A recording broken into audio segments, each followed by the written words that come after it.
Hello, and welcome to Buffy and the Art of Story Season 4. If you love Buffy the Vampire Slayer and you love creating stories or just taking them apart to see how they work, you're in the right place. Today we are talking about Season 4, Episode 17, Superstar, where Jonathan is better at everything than anyone else, including Buffy. I am Lisa M. Lilly, novelist and founder of WritingAsASecondCareer.com. As to Superstar, we'll talk about beginning a story in media res, or in the middle of things, weaving in small moments that build a character or a world, who the protagonist is, Buffy or Jonathan, themes and plots that resonate differently with different audience members, and unintentional messages in fiction that are informed by the larger culture at the time. No spoilers, except at the end to talk about foreshadowing, but I'll give you plenty of warning. Okay, let's dive into the Hellmouth. Superstar originally aired on April 4, 2000. It was directed by David Grossman and written by Jane Espenson, and today's episode includes highlights from the commentary by Espenson. The previously on shows Jonathan in high school when he had a rifle in the clock tower and Buffy saved him, the Faith-Buffy body switch, including sex with Riley and Riley saying, "I love you," to Faith in Buffy's body, and Adam saying he was created to kill and to extinguish life wherever he finds it. Though I already talked about 2 Angel episodes where Faith crossed over and Buffy was in that second one, Superstar comes before at least that second episode, so Buffy has not yet gone to Los Angeles. We start with opening conflict. That's conflict that is there to draw the audience in, even if it doesn't relate to the main plot, though here I think it does. Buffy is fighting in the graveyard, but it does not seem quite right. Willow has to yell to alert her to a second vampire, and when Willow tosses her a stake, Buffy catches it as if she's afraid she'll miss, and when she does stake one of the vampires, she just holds that stake out in front of her very awkwardly, and the vampire more or less runs into it. In the commentary, Jane Espenson mentioned something I didn't notice, which is that the scene starts with Buffy on the ground. So right off, we have a cue that Buffy is not fighting at full strength. She and her friends followed the vampire that got away to a crypt. Inside, a group of vampires feeds on a human. Buffy looks worried and exchanges glances with her friends. We cut to them filing out of the graveyard, and normally we'd assume that Buffy slayed all those vampires, but instead, Buffy says, "A nest. No biggie. I bet I could do it. I know I could take at least 2. And Anya responds, "Yes, and then we could run for help while the other 3 suck your heart out through your neck." Buffy agrees and says, "You know who we need." There's an establishing shot of a mansion. Then inside, our 4 friends walk along a carpet up to an antique desk. There's a tall leather chair behind it with its back to them, and Buffy says, "Hi, we have a problem." The chair turns, and Jonathan, in a black turtleneck and black pants, smiles and says, "Sounds like you could use my help." And we get spy music and then the credits. If you have not watched them in a while, go ahead and replay them. You get some short clips of Jonathan woven in among Buffy's friends, and it ends with Jonathan striding toward the camera, a long coat billowing out behind him, very Angel-esque. We return at 2 minutes 52 seconds into Giles' apartment. Buffy is practicing fighting moves, and so is Jonathan. He's using a crossbow. Willow's on her laptop. Xander draws a stake very dramatically and monologues about how the draw is about more than speed. It's a true test of dexterity. But then Anya asks him to open a milk carton and he says he can't. I tear it and it gets all sloshy. Something else I didn't notice until I watched Jane Espenson's commentary is that in the background, Anya is eating Johnny O's cereal and there's a photograph of Jonathan on the box. And the whole opening shows that we are starting in media res, in the middle of things. There's no explanation for the audience of why suddenly Buffy is asking for Jonathan's help. We are just plunged into this world. Giles is in the background reading a book, but it feels as if Giles' apartment is a more important place to me in this alternate universe. Buffy apologizes for bothering Jonathan, and he says, hey, don't worry about it. Nest full of vampires, you come get me? Okay. Box full of puppies, that's more of a judgment call. Buffy giggles like we've never heard her giggle before. They spar. Jonathan tells her to watch out for Southpaws. Don't let him surprise you. Giles found nothing about any rituals. He says it looks like they interrupted more like a family meal. And Buffy quips, and they say no one eats without the TV on anymore. It's good to see she is still quipping, even though everything else is strange. Willow gets really excited. She found plans for the crypt online, but then she's disappointed. She sees only one entrance or exit to it. Buffy thinks maybe they could make it work. They could lure the vampires out, but Jonathan taps a few keys on the keyboard and finds a different way in, and Buffy looks almost disappointed. He tells Buffy she can go in first, let them get a look at the Slayer. They're all armed, they're heading out the door, but Jonathan pauses before a chessboard that's clearly in the middle of a game, and he makes a move, leaving Giles flummoxed. And this is another example of small moments of world building. And Jane Espenson said that she had so much fun with this. She made a list of all the things Jonathan was expert at and how to show them throughout the episode. And this is just this tiny moment where Jonathan, we've already seen that he is fighting with everyone, that they come to him, and now he makes this chess move and refers to this particular defense. And we see that Jonathan is better than Giles at chess. We're now moving toward our story spark or inciting incident. That is the event that usually comes about 10% through any story, and it gets our main plot rolling. First, outside the crypt, at 4 minutes 47 seconds in, Jonathan tells the others, everyone, let's show these fiends that they came to the wrong town. Inside the crypt, Buffy shoots a crossbow and dusts one vampire. Jonathan crashes down through a skylight. I don't know why a crypt has a skylight, but we'll just go with it. With his crossbow, Buffy stakes another vampire, and there's fighting all around, but one vampire gets past Buffy and Jonathan shoots it with the crossbow.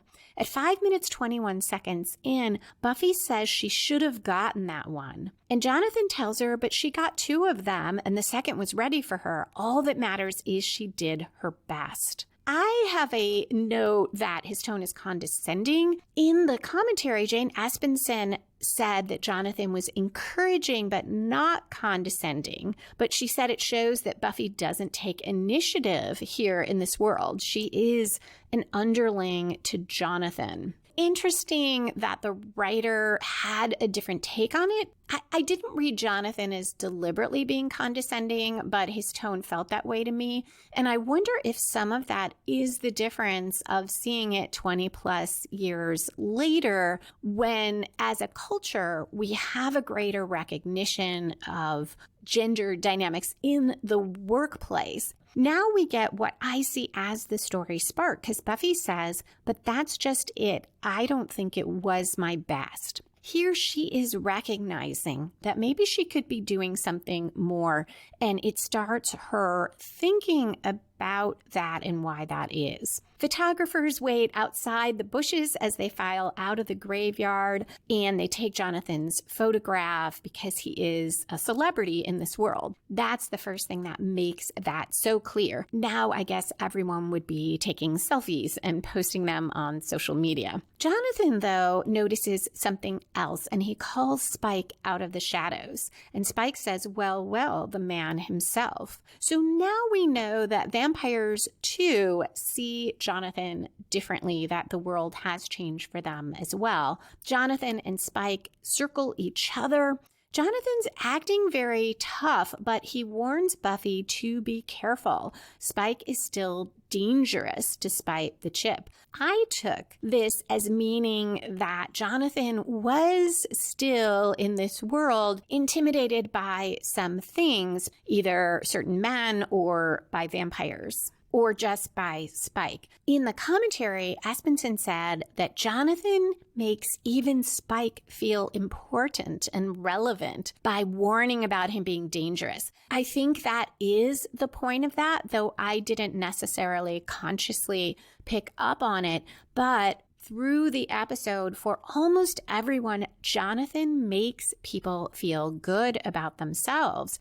And that is the very nature of charisma. It's something I remember reading about a presidential candidate and how good he made every person feel and how he put his full attention on each person and made them feel good. So I can see that here. Jonathan actually makes Spike feel good, feel like his old self. Spike refers to Wonder Jonathan and his fluffy battle kitten and calls Buffy Betty. Buffy says, "It's Buffy, you big bleached stupid guy." And I have a note, okay, maybe Buffy's quips aren't quite as good in this universe. At 7 minutes, 6 seconds in, Willow and Tara talk as they are cutting and pasting things on a wall that we can't see because of the camera angle. Tara asks how Buffy's doing, and Willow says Buffy is not over the Riley sleeping with Faith thing, and then she clarifies Faith's insides and Buffy's outsides when her insides were out. And I should have quoted the exact line because I remember thinking it was just such a fun way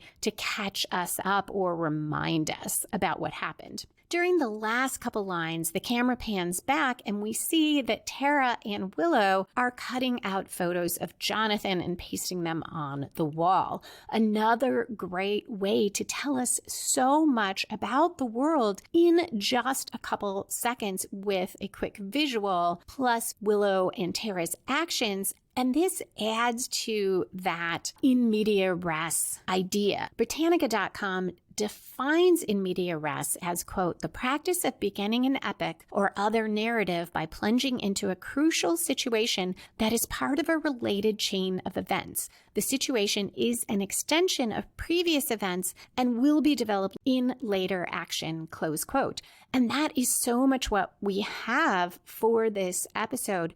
The events of it began before it. Whenever Jonathan did this spell and everything changed, we are plunged in the middle and we are seeing throughout these quick moments that tell us more and more about the world, as well as the plot itself that is part of a chain of events. We cut to Riley and Buffy. He's tossing Nerf balls through a hoop in his room. He's shirtless, but Buffy is fully dressed, sitting on the bed, and she's asking how he's doing since his injury. Is he healing? And Riley says he's no Jonathan, but he's doing better. Their conversation is very awkward and stilted. It doesn't flow, and their body language shows their discomfort with each other. Buffy hopes Riley's not, quote, eating the initiative's technicolor food of strongness, close quote. Another great line to give us just some very quick exposition. Riley says he's not, and he's not sure if that means he'll get weaker or dumber or maybe smarter. He also says they've had no luck tracking Adam and goes on, if they just put a little trust in me, I know I could get the job done. And Buffy responds, I've felt that way my entire life. I find this fascinating because while Jonathan makes Spike feel more important,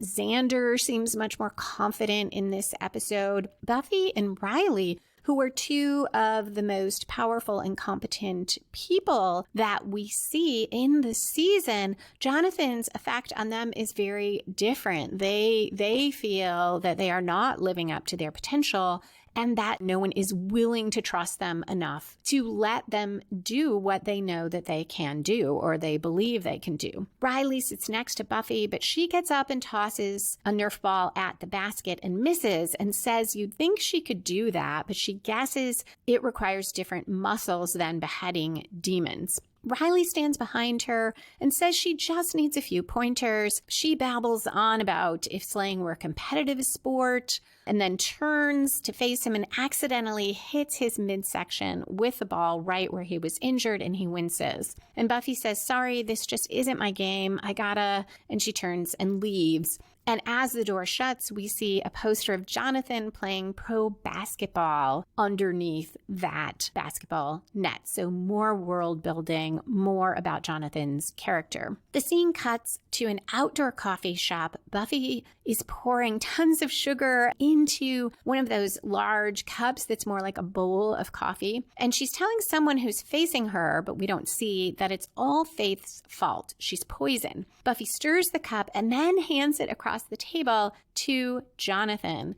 Jane Espenson commented that it was Sarah Michelle Gellar's idea to make the coffee and hand it to Jonathan. I love that because that is just wonderful character building. It tells us so much about Buffy's relationship to Jonathan in this world. Even the way she does it, you don't get the feeling that Jonathan said, hey, make my coffee, but she's just doing it like this is just normal. Of course you would make Jonathan's coffee for him. Jonathan tells her he thinks Riley is the one Buffy is really angry at because Buffy had this amazing connection with him. Then at the moment that it matters most, Riley looks into her eyes and doesn't see that it's not Buffy looking back. Buffy's expression tells us this makes sense to her, but she says, there's no way he could know. I mean, you don't just look at someone and say, hey, that's not your body. Get out of that body with your hands up.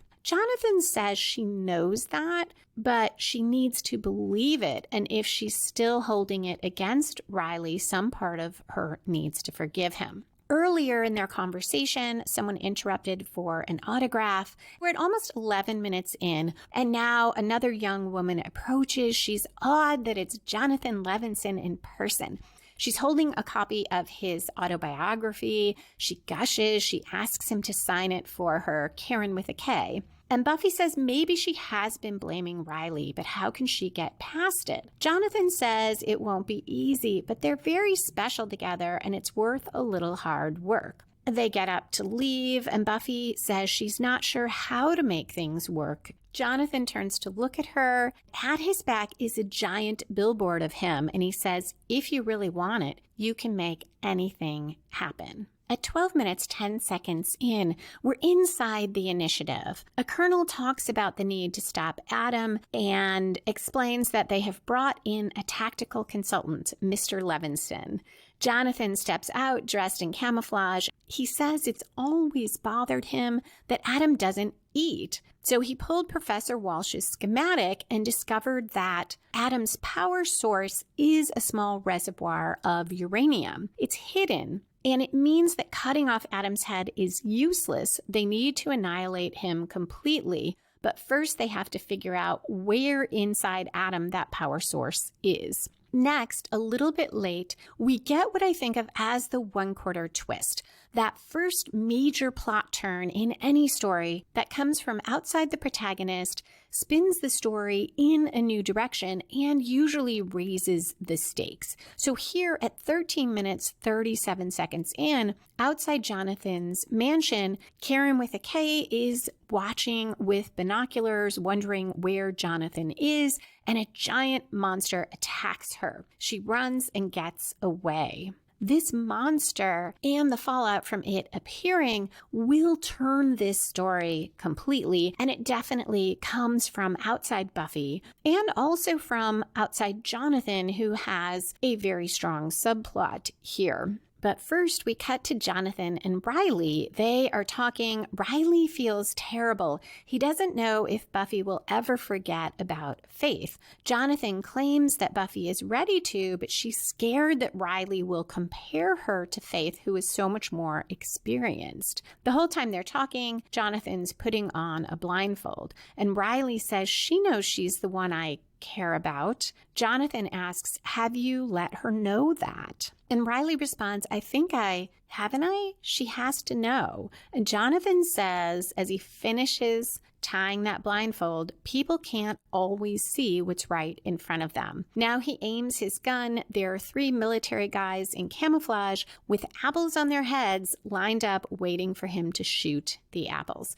Another example of something else Jonathan is amazing at, but also that everyone trusts Jonathan.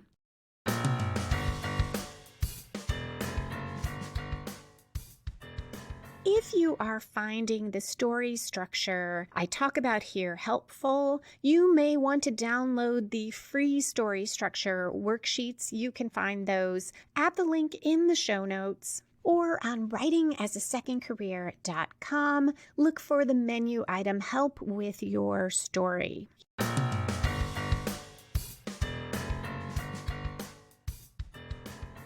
I have a question about whether there is any textual evidence for Jonathan's take on Buffy, that Buffy is afraid Riley is comparing her and Faith. There wasn't anything in his conversation with Buffy that suggests that. But if we look back at Buffy's history, her first time making love was with Angel. He turned on her afterwards, but one of the things he said when he was jealous was to imply that the sex was not very good, to kind of make fun of her about it. And then Parker doesn't want to see her again after the first time they have sex. Now, that's just Parker's MO, but Buffy doesn't feel that way about it. So maybe Jonathan has picked up on something. Now, Riley's comments definitely fit to me with the fact that he said, "I love you," but it turned out it was to Faith, not Buffy. And that underscores my view that that is the first time Riley said it. It's not just that we never saw him say that to Buffy. He never did say it. So now he's saying, well, does she know?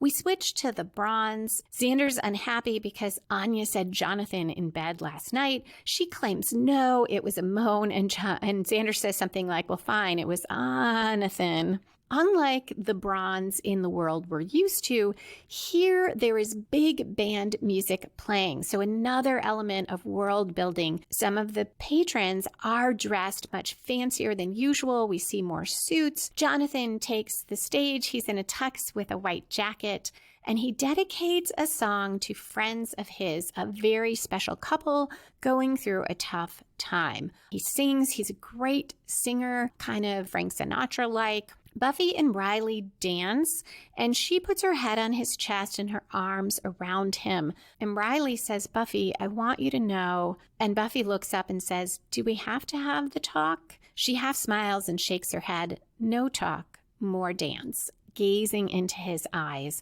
He tells her he only wants her. She says she knows that. And Riley says, "You do? Since when?" And Buffy responds, "Since you put your arms around me." Jane Espenson said she saw this as Jonathan's advice taking root.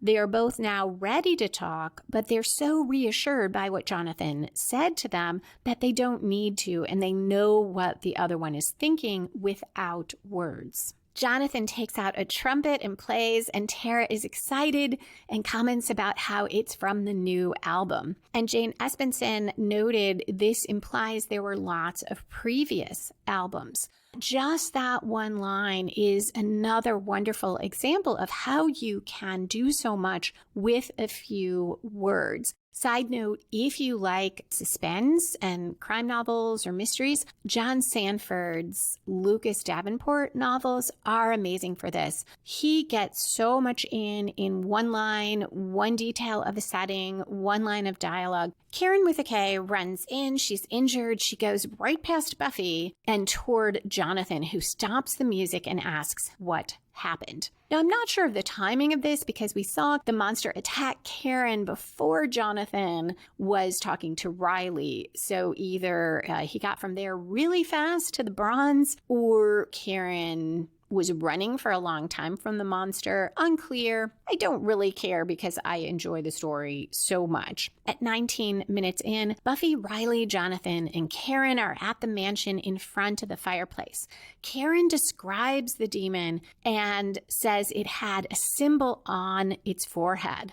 Buffy and Riley exchange a look. He's got a small notepad and he immediately flips to a new page and hands it to Karen. And Buffy looks over her shoulder as she draws. And I love how quickly these two react, how fast they pick up on this, and how eager they are to have something to do. Jonathan looks at the mark Karen draws, blinks a couple times, and says, "It's not a demon, just a monster, more like an animal, and it sticks to the woods." Jane Espenson pointed out that this is where it all starts to come apart. For the first time, Jonathan sees a negative consequence of his spell, and now Buffy must take initiative. And she does that. She points out that this time the monster came out of the woods, and it might again. She stands and says maybe they should patrol. Riley eagerly says he can mobilize the squad. While this is a little bit before the midpoint of the episode, I feel like we are seeing here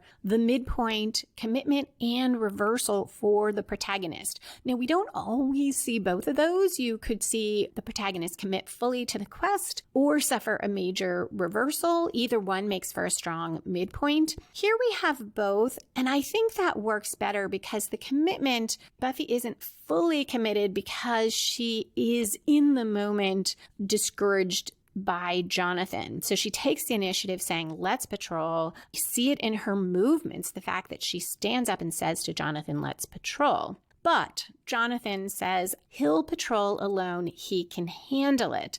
So Buffy has this reversal, as does Riley, as they are both disappointed that they are not needed. But as Jonathan walks Karen out, Buffy looks pensive, like she's sorting through something. And I do think this is where she is really actively starting to put pieces together or to feel strongly that there is something going on. We switch to Adam in an underground lair. He's in front of a bunch of computer screens. A vampire with him tells him there's something new in town. It attacked a girl. And then he points to Jonathan on these various TV screens and says, oh, he was there. The screens show talk show interviews with Jonathan accepting awards, and the vampire thinks Adam is joking when he says he doesn't know who that guy is. This tells us a lot about what the larger world knows about Jonathan. This is not just Sunnydale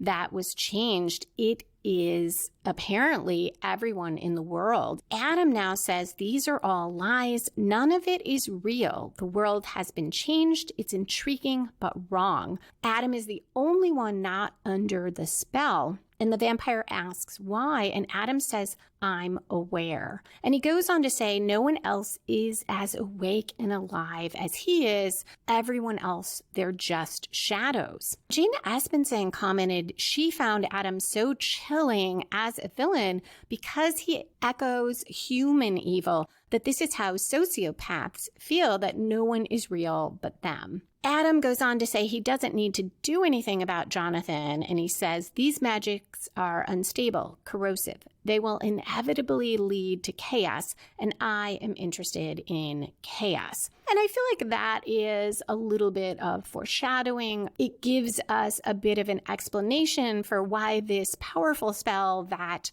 affected the whole world is nonetheless not perfect. At 22 minutes, 26 seconds in, Jonathan is staring into the fire. Two blondes look down from the stairwell above. They look identical. They're wearing identical lingerie. They have Swedish accents. And one of them asks, isn't he coming to bed? He tells him he'll be right there. And he takes off his own robe, and we see the symbol from the monster tattooed on his shoulder. So this tells us why that mark mattered so much, and emphasizes how much of a reversal this monster appearing was for Jonathan. And that brings me to the question, who is the protagonist in this episode? Because clearly there are major plot turns for Jonathan, and some of them seem more dramatic, at least outwardly, than the ones for Buffy. You probably remember from previous episodes of the podcast,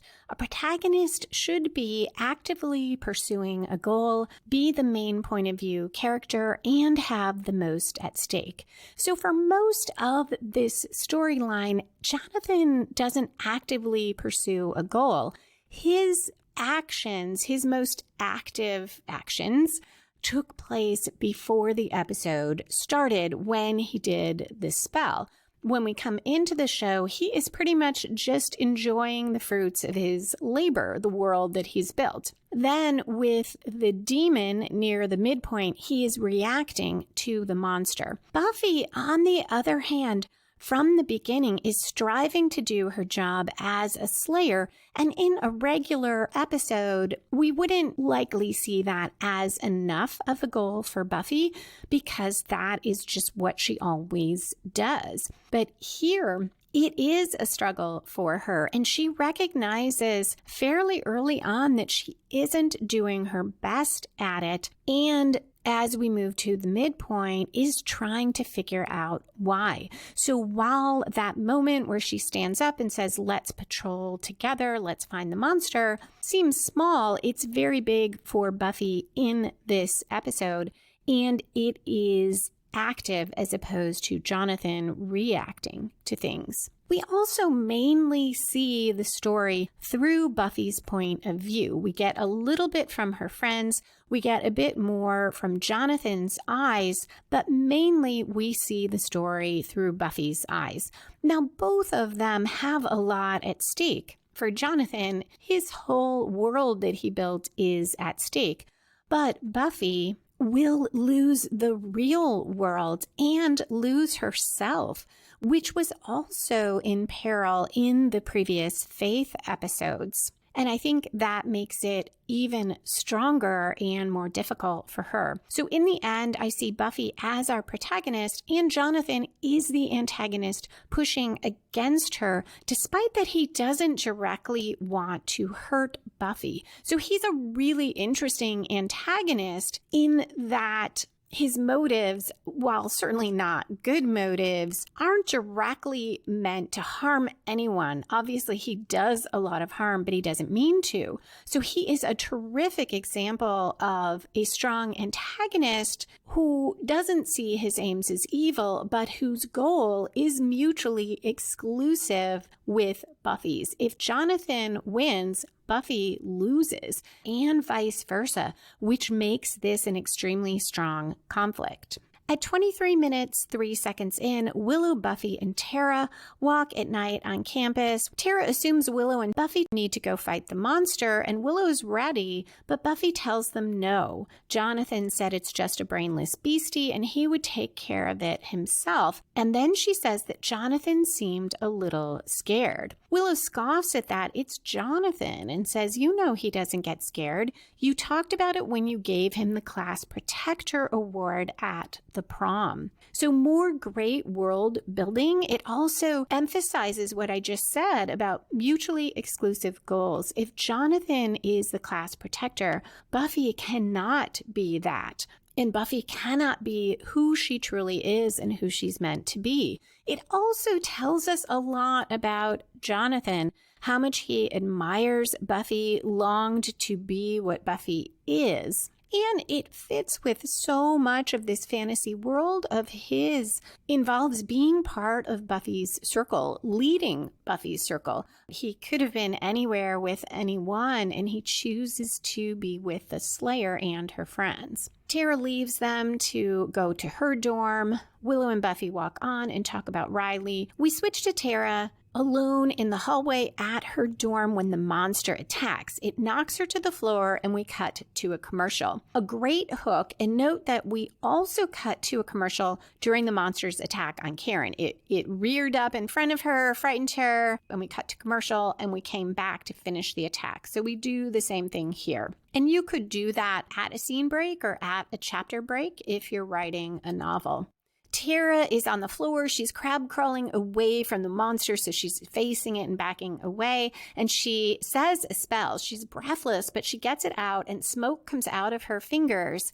into the monster's eyes, partially blinding it. Tara's able to get away and lock herself in a janitor's closet. It has a very sturdy door. The monster flails at it. He's not that smart. He doesn't try the doorknob. He's also not able to break it down. And Jane Espenson commented that, though we'll find out the monster is the worst of everything, he can't get through a wooden door. And she says, oh, well, again, it's something I'm willing to go with because I enjoy this story so much, but it is a bit of a plot problem. I also think it works, though, because the monster is not the true antagonist here. The monster is Jonathan. Buffy, in the next scene, goes to Willow's. Tara's lying on the bed. She has cuts on her forehead. She's shivering. Tara describes the monster, mentions the symbol on its head.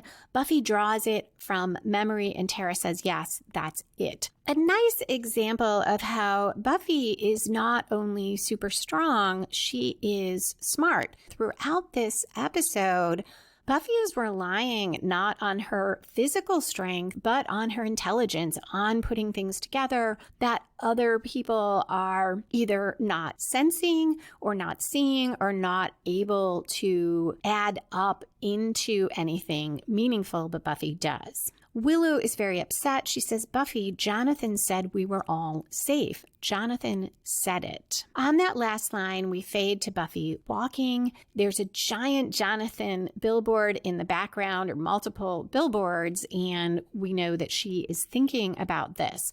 The scene cuts to Anya. She opens the door to Buffy and says, Xander's not here. Buffy stands there, and Anya says, you're not going away. Why aren't you going away? Buffy says she wants to look at some of Xander's stuff. He's got Jonathan trading cards, other Jonathan paraphernalia. Anya is reading Jonathan's autobiography as Buffy looks through Xander's things, and she looks up and says, oh, you're still here? That's nice. Buffy asks Anya, doesn't it seem strange that Jonathan's so good at everything? He fights better than Buffy, and she's the Slayer. That ought to mean something, right? And Anya says, oh, and she nods and smiles. Buck up, you. You killed the best. Go you. Kill, kill. Buffy responds, actually not needing validation right now, but thank you.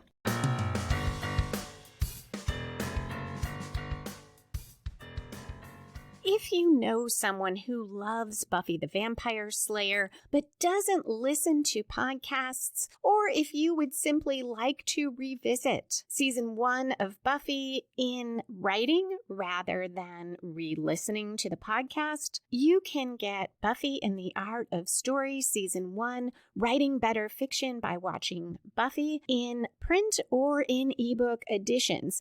I also have available the first part of season 2 in book form. And there is all the content from the podcast, just edited to be a little more polished and shinier, so you can relive the episodes that way. The books also include topics at the beginning of each episode so that you can flip to the ones that you might find most helpful if, for instance, you want to read all the things about subplots or everything about character arcs.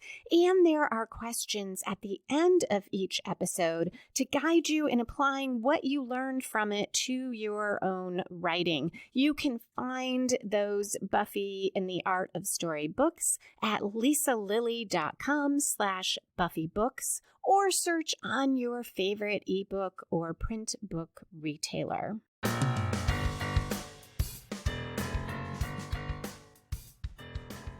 And I love that Anya, though she is mistaken about Buffy's motives right there, is picking up on something that might bother Buffy. And she is trying to do the human thing, the friendship thing, in supporting Buffy.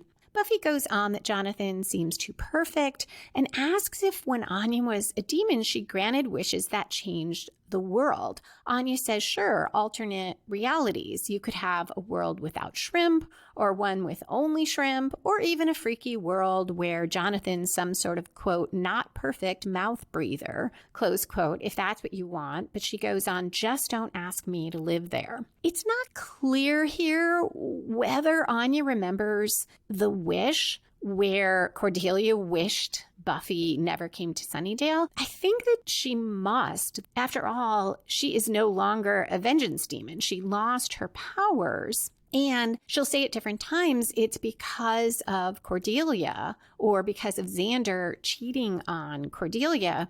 It's odd that she doesn't reference that. And I can only think that she's never told the others the extent of that alternate world. In the next scene, at 28 minutes, 55 seconds in, we start with a shot of Riley. He is listening to Buffy. We pan back, everyone's in Giles' apartment, and Buffy's explaining her concerns about Jonathan, including that he starred in The Matrix but never left town, and how did he graduate from med school? He's only 18 years old, and Xander says effective time management. Giles doesn't understand what she's trying to say. Anya asks when Jonathan will get there and start the meeting, and Buffy says, "This is the meeting." And Willow says, "This is the meeting?" I mentioned in a previous episode that I'm trying to look more at the dialogue, and we see the writers use repetition really well. And here we've got the same 4 words said, but with such different intonation. Buffy now raises the question of Jonathan being too perfect, and Xander says, no, he's not. He's just perfect enough.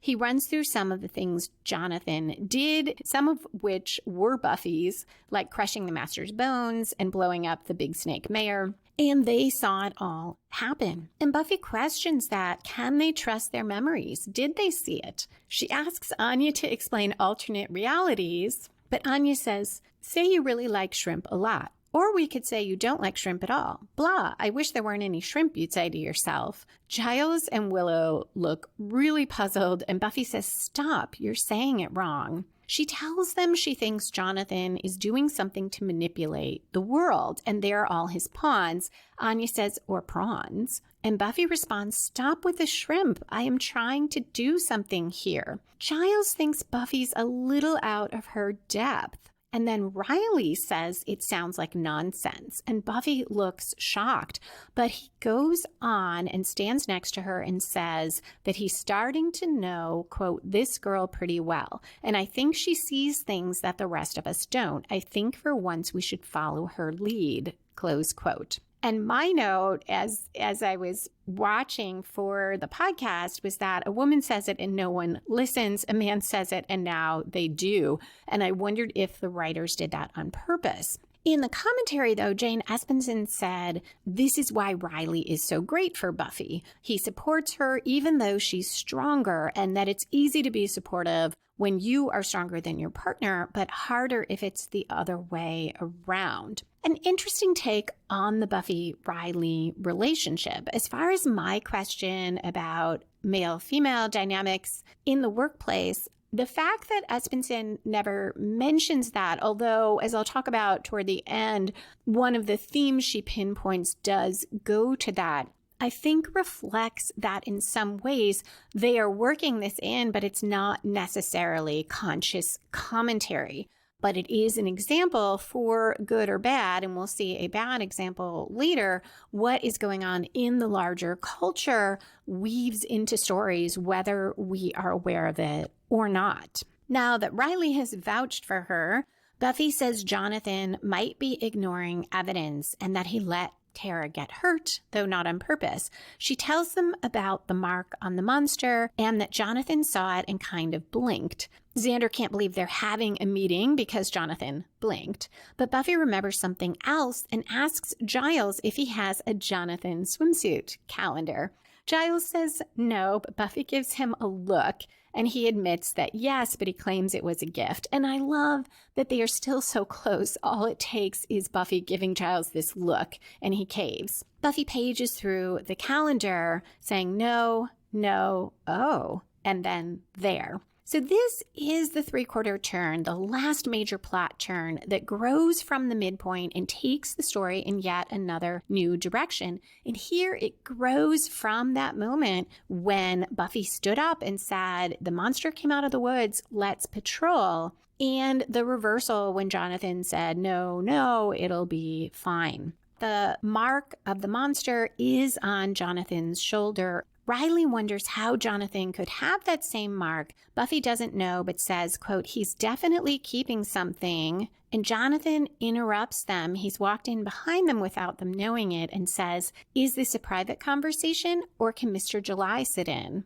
Anya says, hi. Buffy was just saying how you had a monster cut up Willow's friend. Buffy glares at her. Anya looks back, confused, and mouths, what? Espenson commented on how Anya blurts out things and doesn't censor herself, and that is very useful in a character because it moves the story along. Jonathan says, Buffy, and Buffy says no, but she walks past him and shuts the door behind him, then turns and faces him. So again, this fairly subtle move by Buffy, like her standing up, she is taking control. She shuts the door behind him, faces him, and says, it's just the mark. You said it was safe and it wasn't. I'm sorry. I just don't understand. And now she goes back to a little more of a subservient position, joins the group as they all look at Jonathan. Her, I'm sorry, I just don't understand. I have a note, how we have to talk to men sometimes. My workplace experience where that happened to me was a decade ago. I hope that perhaps this is not the case for any genders in the workplace anymore, but at the time this was written, it definitely was. Jonathan says he'll explain, and the others eagerly sit down to listen.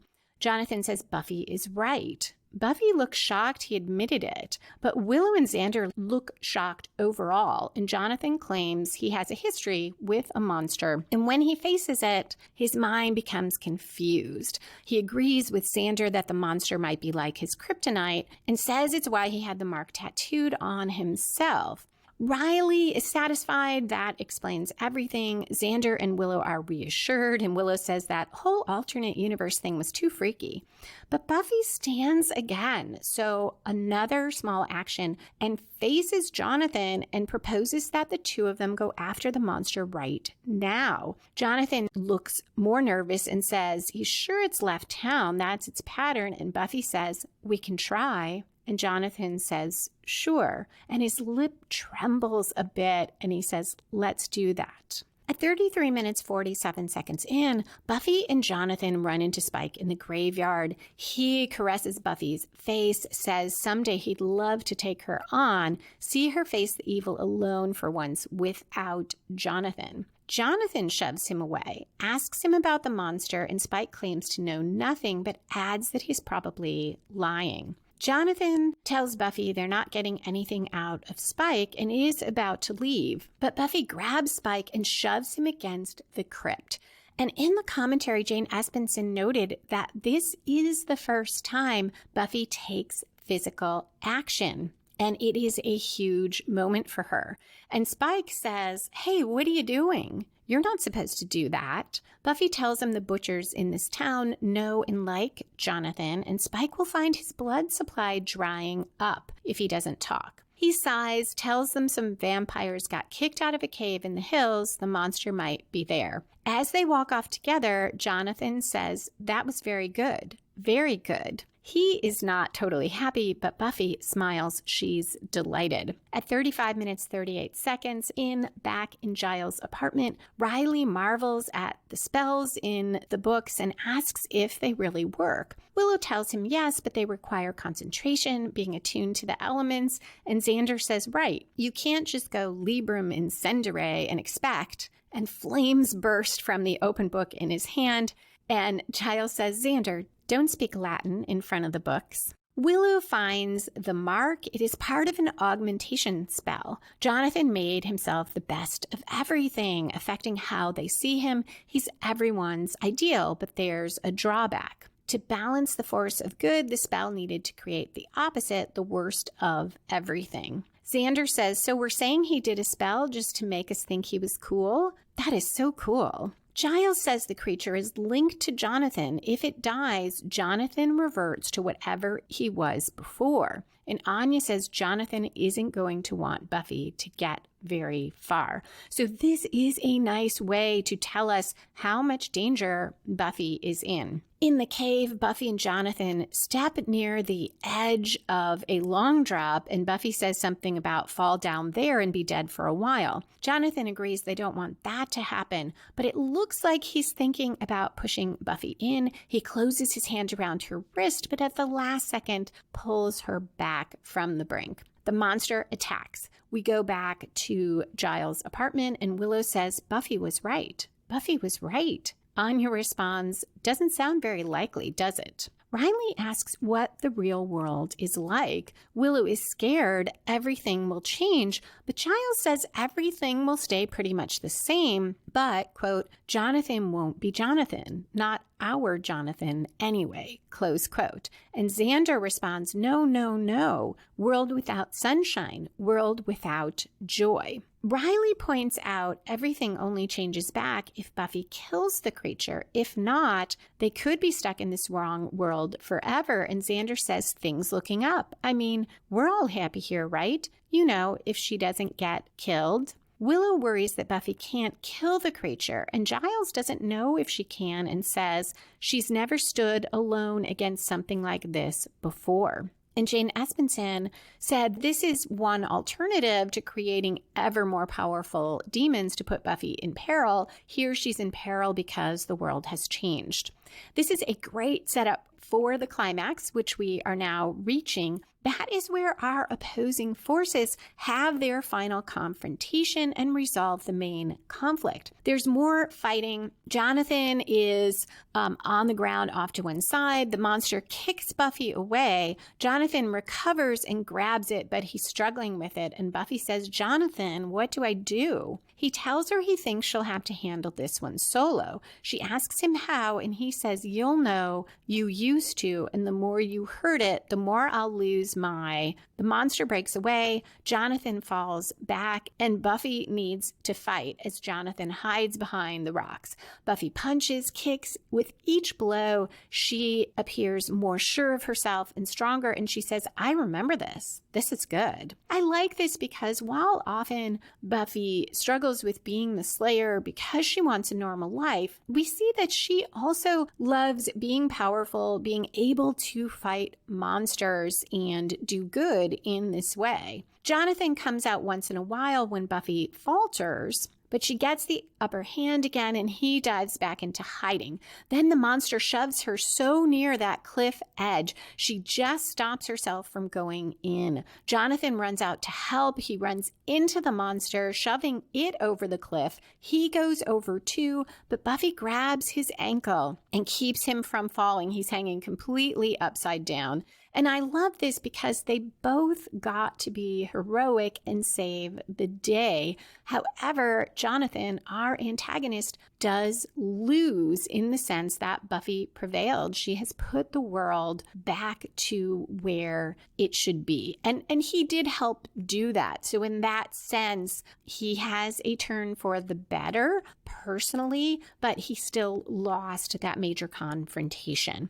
We're now in the falling action where the story should tie up loose ends and resolve any subplots. In downtown Sunnydale, there are flashing lights as Jonathan billboards and posters disappear, and everything goes back to normal. We see a closed for repairs sign on the theater, which I feel is a subtle way to signal that not everything is better. We also see a Dingoes Ate My Baby poster revealed. That's Oz's band, and he is gone now. So again, props and setting tell us everything we need to know. The world is going back to what it was. We switch to on campus in the daytime. Our friends sit under the tree. Willow and Riley talk about how real it all seemed, and Xander says, I'll always remember the way he made me feel about me, valued and respected. So going to that idea of charisma again, being about making other people feel good.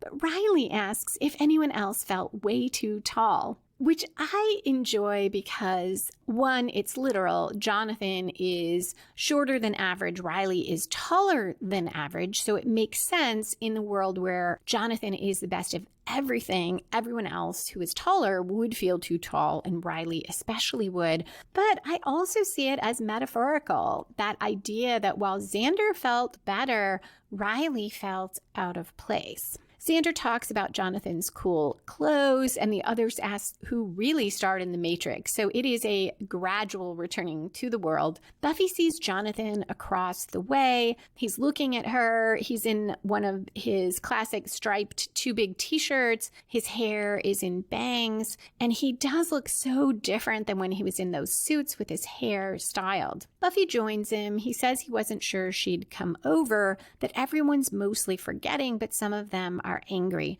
No one's talking to him, and the twins moved out. Absent this line, I think in my head, and even when I remember the episode, I tend to think of them almost like the mansion. Like I imagine the spell created the mansion, created the twins, rather than them being two young women who were part of Jonathan's world otherwise, and because of these changes, moved in with him and had sex with him. Jane Espenson did not mention that, which makes me think that that was totally under the radar for the writers, that was rape. Jonathan, just as if he had given them drugs. And that's my example when I said, for better or worse, when you write, you are absorbing the culture around you and it filters into fiction. And here, that attitude, both that it's okay to play this for a joke and not taking seriously, altering someone's mind, whether it's through drugs or alcohol or any other way in the Buffy world, spells, to have sex with them, it's not presented as any more of a violation or any more serious than the other things that Jonathan changed and did. Buffy says to Jonathan, "Why did you do it anyway?" "No, I get why. How?" He tells her that after the bell tower and the gun, he went to group counseling. There were lots of kids with problems, and one of them had the spell, and he glossed right over the monster. He goes on that he just wanted to apologize to Buffy. No one was supposed to get hurt. And Buffy points out that it wasn't just the monster. Quote, "People didn't like being the little actors in your sock puppet theater."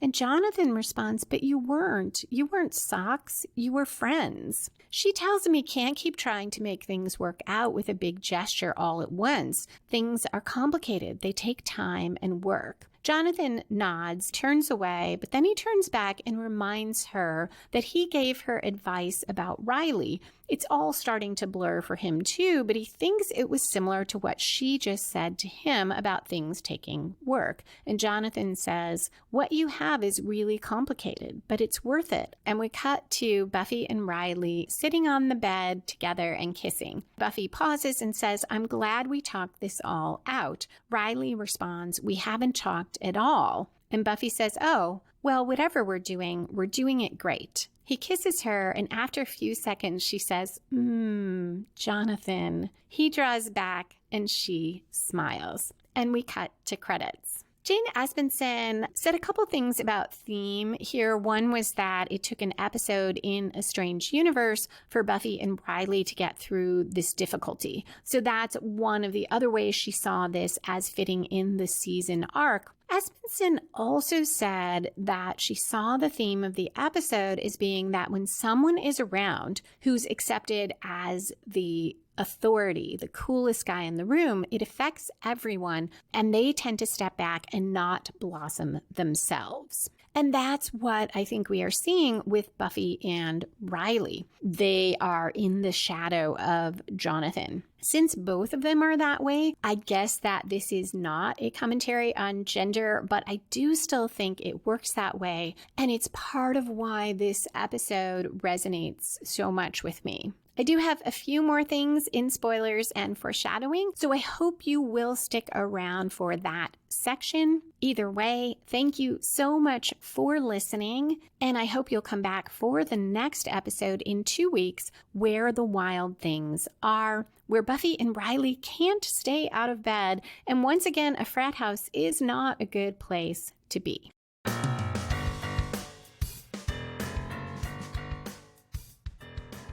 If you're enjoying the podcast, please leave a 5-star review on Apple Podcasts or wherever you listen. It will help other Buffy fans find Buffy and the Art of Story. You can also comment on and share podcast episodes on social media, tell a friend about the podcast, or support the podcast on Patreon. Check the link in the show notes or go to lisalilly.com/Patreon. You'll also get access to bonus content as a patron. In a recent episode, I explored whether the initiative as a whole might be the season 4 antagonist, with the Scooby Gang as a group being the protagonist. That's lisalilly.com Patreon, or you can go to Patreon's website, Patreon, patreon.com/Lisa M. Lilly. That's Lisa, M as in Marie, Lilly.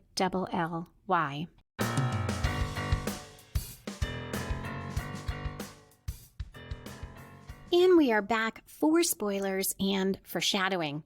Riley's mention of not eating the initiative food and that he's not sure if it'll make him weaker or dumber or maybe smarter. We will see these effects ripple through to season 5. There, he struggles with not being strong anymore.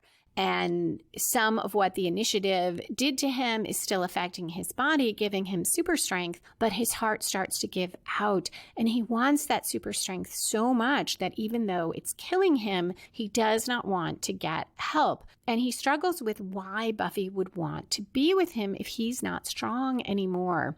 So whatever Jane Espenson saw here in how supportive Riley's able to be, though Buffy is stronger than him, does seem to deteriorate, perhaps because of what the initiative did to him. But we'll talk about that more in season 5. The other moment that does advance the season arc, Jane Espenson commented on it, which is Jonathan discovering that Adam has a uranium power source.